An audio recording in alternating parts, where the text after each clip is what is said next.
All right, let's bring in Lloyd Vance. Does a great job covering the NFL and, of course, correspondent for the NFL Network. Kind enough to join us on the Boardwalk Con Hotline. Happy belated Thanksgiving to you, my friend. Hope all is well. Same to you, and I have to agree with you that the officials have to do a better job. A lot of these games, they're just getting too involved, and it's always illegal contact. It's holding, and it's everything to the advantage of the receivers. Here's the one, and you were a lot of people were texting me, and they were like, I was probably going nuts. I'm watching the Giants and the Eagles on Sunday, and you get the ticky-tack call and the holding call and the Adams run, which, again, you can call holding every single play. The Jeffrey push-off, that was a bad call.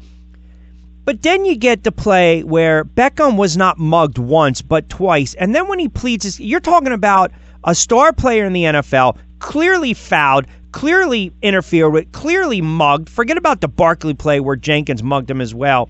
The Beckham play was huge, and the official is so indifferent, like almost snickering as if, yeah, whatever, I didn't see anything. Like, to me, that's the problem. And what happens is now when the NFL comes out, well, we missed several calls. And this happens every weekend in the NFL. And we talked about this in August. We've talked about it in September. It's going to cost a team a drive, a game, and perhaps a playoff berth, or maybe they lose a game in the playoffs. That's how bad it's gotten.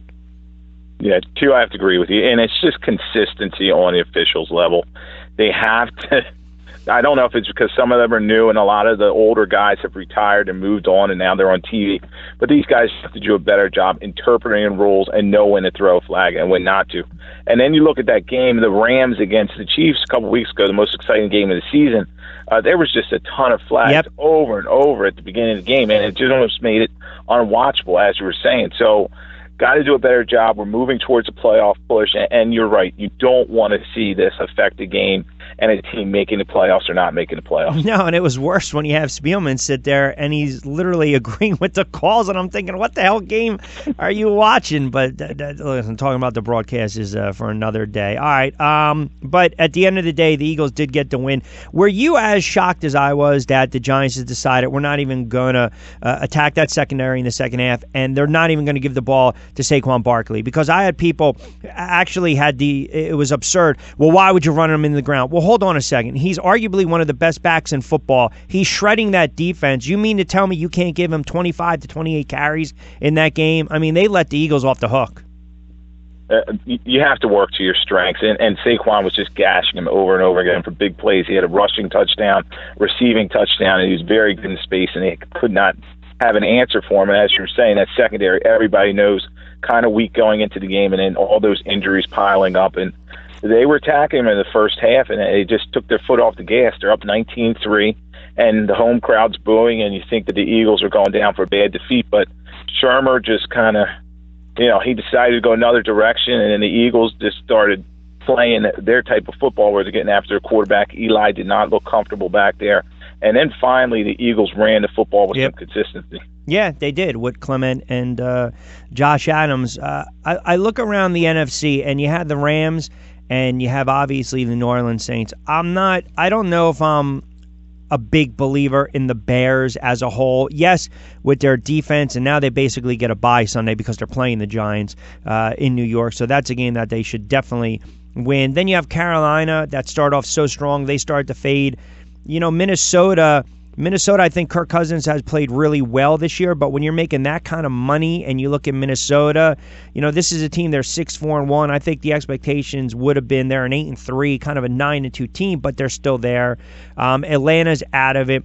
Green Bay's out of it. You kind of look around, Seattle 6-5. It just seems to me that it's going to be the Saints or the Rams. I can't think of a team that can go on the road and beat one of those guys. Well, right now it does look like it's going to be that situation. But I think Thursday is going to be a key game for the Saints. I know the Saints have been going up and down on every team and just dominating, but I want to see if they can handle Ezekiel Elliott. He's going to run at them. The game's in Dallas. Dallas plays very well at home.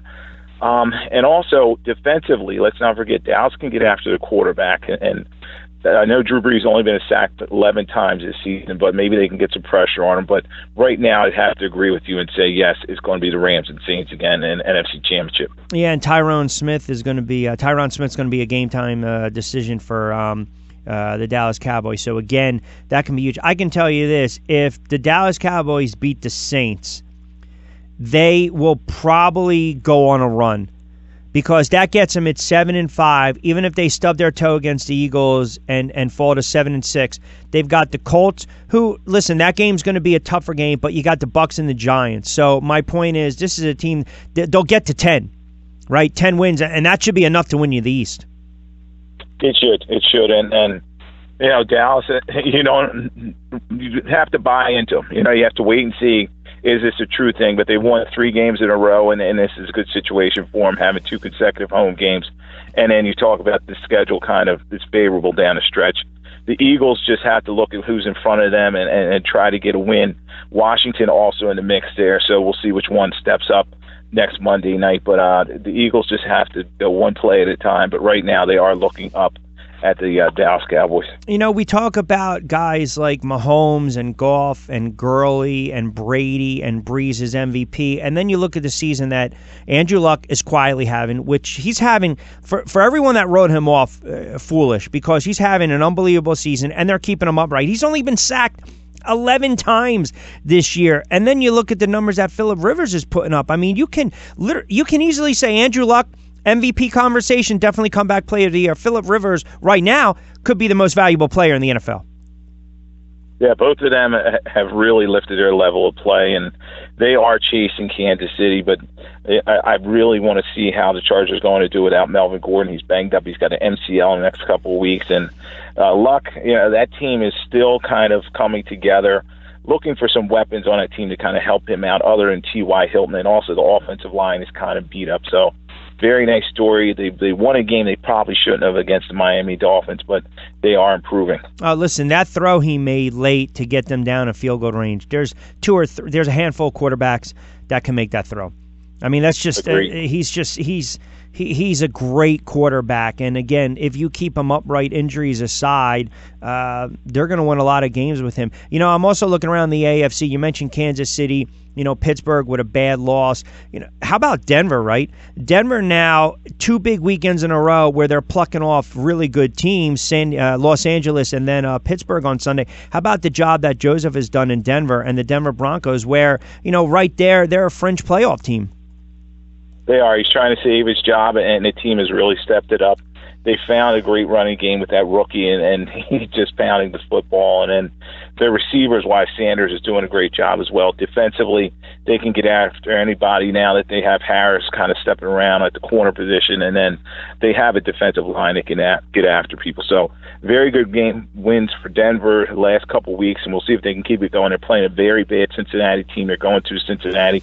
Another game they should win, and we'll see if they keep going. I still maintain that until someone beats New England, I can't really believe in a team, because typically when you watch the Patriots over the years, either it's a Peyton Manning-led team or, say, the Baltimore Ravens. Like, for everything that Kansas City accomplished in the regular season, I mean, it's alarming when you think about it, because the Jets have been to more AFC championships in their franchise history. I think the last AFC championship was 93 with Montana. So this team, and I still think Andy Reid's a very good head coach. I do, but they're going to be measured by what they do in the playoffs, not in the regular season. So if they go 12-4, 13-3, it's going to be moot if they get bounced in the divisional round. Yeah, in the last couple of years, they've gone in there kind of hot going into the playoffs and then kind of fizzled. We saw that last year. They were up on Tennessee. They had that game, and then they let Mariota just have a couple big plays and turn that game around, and Andy Reid loses again in his first playoff game. So you're right. Everybody's just waiting to see can they get it done in the playoffs. But right now they look very good. The defense is improving, and I think they're going to get Eric Berry back in the next couple of weeks. So that's a good thing for Kansas City. But you're right. It's playoffs or bust. Lloyd, how can Cincinnati actually be serious and contemplate hiring Hugh Jackson as head coach if they move away from Marvin Lewis? Like, if you're a Cincinnati fan, if you're in Ohio, I would just burn merchandise. I wouldn't even go to the game. Like, how can I can't even hear that comment and take it serious. Yeah, Paul Brown is the owner there, and he just kind of goes about things his own way. But it's like firing somebody and hiring their brother. You know, he's very close with Marvin Lewis. If Marvin Lewis retires, like some people are alluding to, he's just not head coaching material. He had his chances there with Cleveland Browns. Obviously, we saw how bad he did there, and the team went winless last season. So they should not hire him. And there's a lot of house cleaning to do there. Now they put Andy Dalton on the injury reserve. We'll see where they go from there. And, the team's just in disarray, but it's the Bengals being the Bengals. Yeah, and listen, I don't know if you can continue to move forward with Andy Dalton, and then you keep in that division for a second. In Baltimore, Lamar Jackson has won 2 games now. You would think, okay, you got a veteran, a Super Bowl winning quarterback in Joe Flacco. Okay, thanks, Lamar, but we know that Harbaugh's on the hot seat. So if you're Harbaugh, you're thinking to yourself, I just won 2 in a row with this kid. I got to stick with this kid because basically he's saving my job right now. He is. And let's face it, Joe Flacco, that hip is not 100%. And why put him out there if he's not? Lamar Jackson, obviously not a polished passer, but he can run around, make some plays. He's run for a ton of yardage the first couple weeks. They did cut down on his number of runs this week, and he was more efficient passing. So a good young quarterback has provided a spark against a couple bad teams. But look, they got the W's, and now they're moving on. Now they go to the Atlanta Falcons, another winnable game. And we'll see. I have a feeling it's going to be Jackson on that fast track down there in Atlanta. What do you make with some of these coordinators getting fired in season? The NFL hates when you fire the head coaches during the season, but we just saw it a couple weeks ago, then we saw it again in Jacksonville. I mean, that's a flat-out mess down there. And I know Coughlin came out and defended a lot of his decisions. And then, I think their hands were tied. They had to bench Bortles, but you're seeing a lot of coordinators, the heads are rolling. Eventually we'll get the head coaches that are going to be fired, maybe 4 or 5 of them, but a lot of coordinators are losing their jobs. Yeah, Q, and that's just the head coach looking for somebody to blame so that the ownership does not look at them. I saw it before with the Philadelphia Eagles where Andy Reid got rid of Castillo and they put Todd Bowles in there trying to save that defense, but it just didn't work. Once the ship starts sinking, it's over. So, like in Jacksonville, they can get rid of Nathaniel Hackett and try to change that offense, but it's just too late in the season. And you're right. Eventually, finger's going to point at that head coach, and he's going to be the one that's gone. Yeah, well, maybe Andy Reid didn't. He shouldn't have turned around and made a offensive, a lines coach, a coordinator, and make him. Not a good decision. Yeah, I mean that wasn't always the best decision. All right, right now, in your eyes, right now, who's your NFL head coach of the year? Right now, at this moment. Ooh, I'll have to go with Sean Payton. He's just doing a great job down there with New Orleans Saints. I know it's an easy choice, but they've won 10 games in a row, and I fully think they're just going to roll into the playoffs, and he's got that team clicking on all levels. How about Nagy and the job he's done with the Bears? He's done a great job because you look at that roster, John Fox just left the cupboard kind of bare. And then he's really turned around Trubisky. He's an efficient quarterback. Right now, his passing stats are not going to light up the world, but not a lot of weapons on that offense around him, and they've just gotten it done. And then that defense is just tremendous. So he's done a great job as well. Do you sense that after this season, the Packers will move on from McCarthy?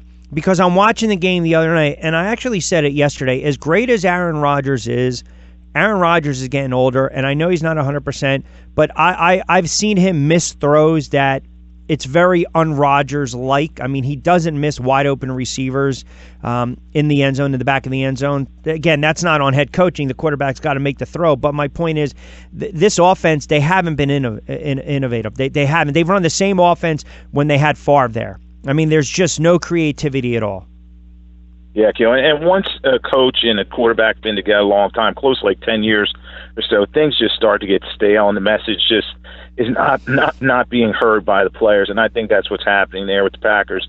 It's almost like the NBA. Don't forget that Rodgers is the highest paid player in the NFL, and he's probably going to run that situation. He was not happy about Jordy Nelson leaving or Alex Van Pelt, his quarterback's coach. And now he's taken out on McCarthy. So I think McCarthy is probably going to be stepping aside, and they'll find some other guy that Rodgers can get along with. Yeah, I have 4 or 5 head coaches that I think are definitely on the hot seat. and we know once Black Monday rolls around, more times than not, the ones that we talk about, Wilkes has done a better job. Joseph fighting for a job. Harbaugh on the hot seat. Shurmur's, I don't think they're going to move away from Shurmur after a season. But he's, you know what? I look at Shurmur, and I see Norv Turner. I see a coordinator. I don't see a head coach. Yeah, right now he looks like he's in a little bit over his head, and a lot of people kind of distance himself from what he did in Cleveland, saying it was Cleveland, but he's looking like that same type of guy. But, this team is going to need a big turnaround. They're going to have to look at the quarterback position, but they have some good building blocks there, particularly Barkley. And you're right, earlier we talked about he should just keep feeding him the ball, lean on his strengths. Yeah, I agree 100%. All right, 12 weeks in the books. Always appreciate a couple moments. We will talk next week. Good stuff as always, pal. I appreciate it. All right, thanks for having me on. All right, you got it. Lloyd Vance, NFL Network correspondent, of course, taking it to thehouse.com, kind enough to join us on the Boardwalk on the Hotline.